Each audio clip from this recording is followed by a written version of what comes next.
Summer is almost here and there's good news for students. Art Rules Aruba will be back for round 6. The Art Rules Aruba program is designed to keep children active for 2 weeks during the summer vacation. The idea is to stir up some interest in them with a particular art discipline. Art Rules Aruba has ventured off to Curacao as well. Here's how the idea all started.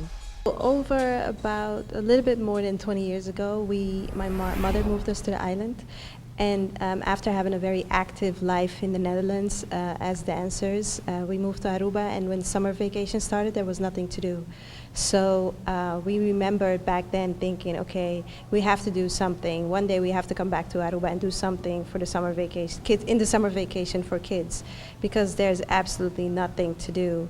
And then also having an artistic background, we figured, well, when we do come back and do something, we do something within the arts. So that kind of inspired the whole Art Rules idea, is that it's really a personal story where we were those kids on the island in the summer in San Nicolas, bored because there wasn't much we could do.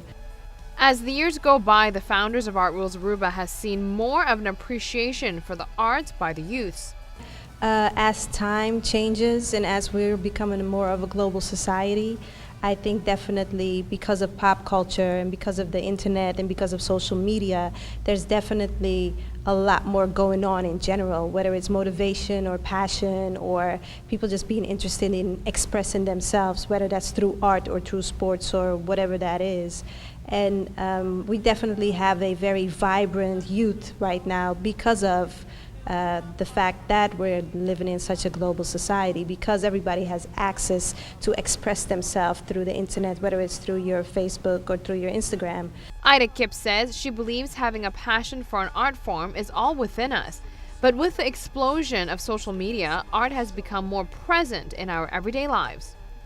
Because I think that back then in the 90s, early 90s, when we were growing up here, kids were just as motivated. But I think that there wasn't necessarily a platform for them to actually express that, so you wouldn't really see it. And then we didn't have internet, we didn't have social media. So I think that the motivation itself has always been there. It's just that now it's become more visible. Every year since Art Rules Aruba has been back, a new twist has come along with it. Year 6 is no exception. This year, the new thing about Art Rules is the fact that we are introducing a Master Edition. And the Master Edition is basically, we've selected a team of teachers that are a bit more well-known internationally. They are highly educated, highly experienced, and just as our former teachers have been, although these people, I would say there's a layer of fame to them as artists.